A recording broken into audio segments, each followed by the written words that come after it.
TuSimple just got an influx of money through an initial public offering.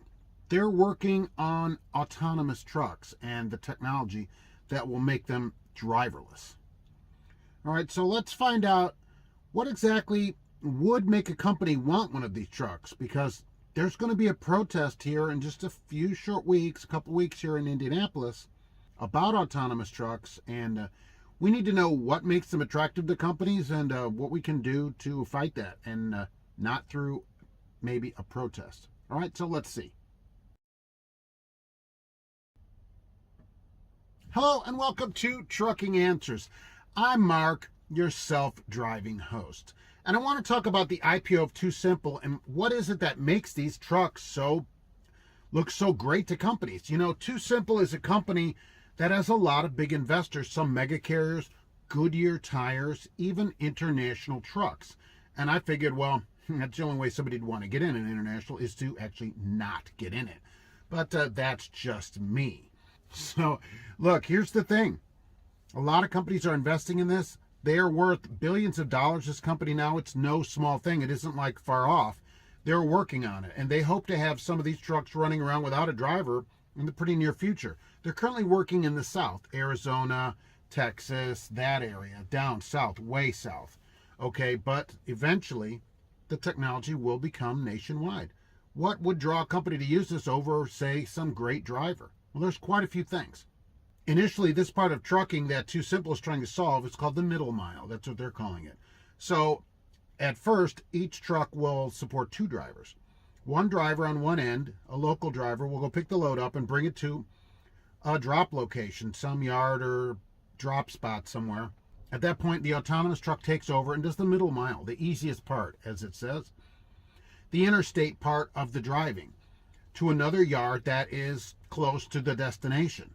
At that point, a local driver will take the trailer to be delivered and bring a load back or whatever. And I also could see this happening through third parties, where a third party sets a large yard up and just charges carriers to use it as they need it or whatever, and has their own local drivers to kind of cartage the loads around, deliver them, bring the loads back. I could absolutely see that.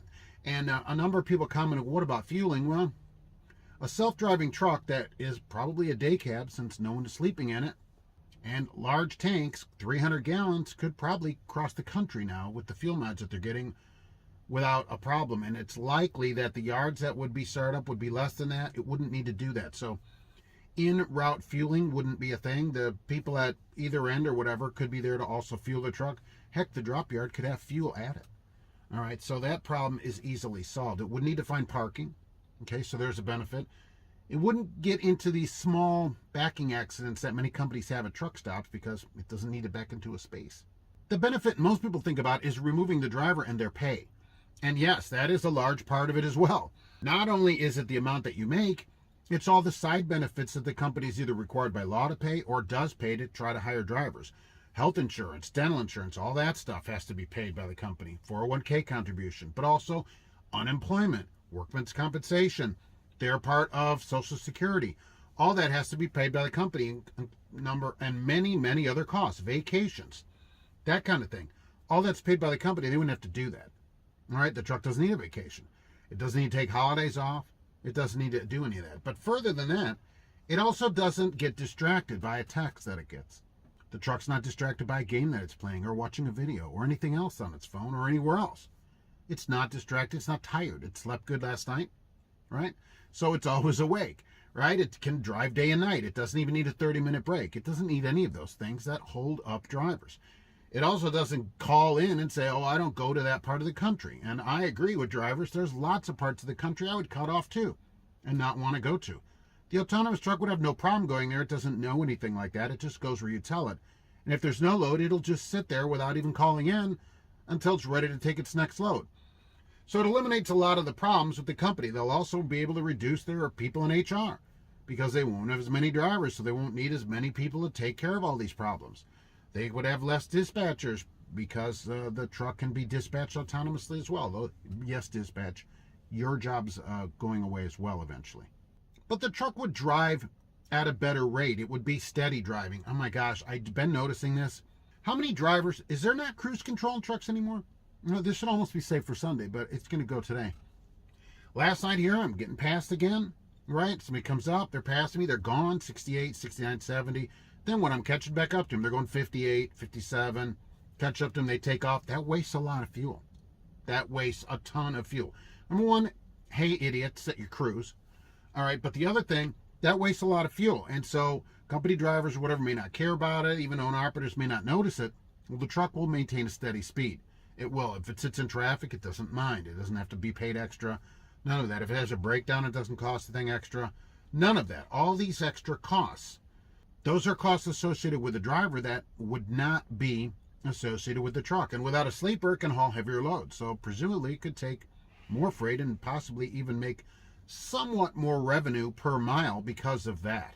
The truck will not have to idle at night. It won't have that issue, right? So because it doesn't need to keep anything, it doesn't need to keep itself warm. All right, it might have to run an air conditioning in the summer to keep the computers cool, but that's about it. While it sits somewhere waiting for load, but while it's traveling, that won't be any problem. All these are benefits to companies that you're going to have to overcome. They're going to want to know why it is that they should keep a driver in the truck if they don't have to, at the point where it becomes, good enough, where these autonomous trucks are good enough. And you're going to have to convince them of why you're better than that. Now, specialty loads, multi-stop loads, all that kind of stuff, they're going to have drivers for many, many years. As we talked about on the live show, flats and that, the belief is that flats will be quite some time before they're autonomous, if ever. And all these other kind of wide loads and that. But your regular, everyday load, the majority of loads that go could be driven by autonomous truck eventually. And I don't think all the protests in the world, even at the capital city of Indiana, which is known for its high rate of technology, adaptation, is not going to really help. I just don't think so. So what can you do to prepare yourself for this? Well, are you willing to do something else in the industry than what you're doing? You should be adaptable. Would you like to stay on the road and do oversized loads or do other kinds of loads that can't be used for autonomous trucks? Are you willing to become a local driver for one of these companies or a cartage company and drop off and, pick up and drop off loads from these drop yards? Presumably, I assume these drivers are going to be paid hourly. But, who knows? And how much people say, well, Mark, they only pay $2 an hour. Well, that's not going to happen because nobody's going to go do it. Okay, so that just can't happen. So, but eventually there would be more call for these drivers. But a lot of drivers are not going to go do that. So it's not like everybody's going to go off the road and become a local driver for autonomous trucks. That's just not going to happen. People won't do it. There'll always be a need for drivers, but there may not always be a lot of need for a long distance over the road driving just because of the savings. And we have to remember, number one, people don't have a right to a job for any length of time. So just because you have a job doesn't mean, I have a job, so I have a right to this job my whole life. This isn't, that's not how that works. All right. And number two is companies are there to make money.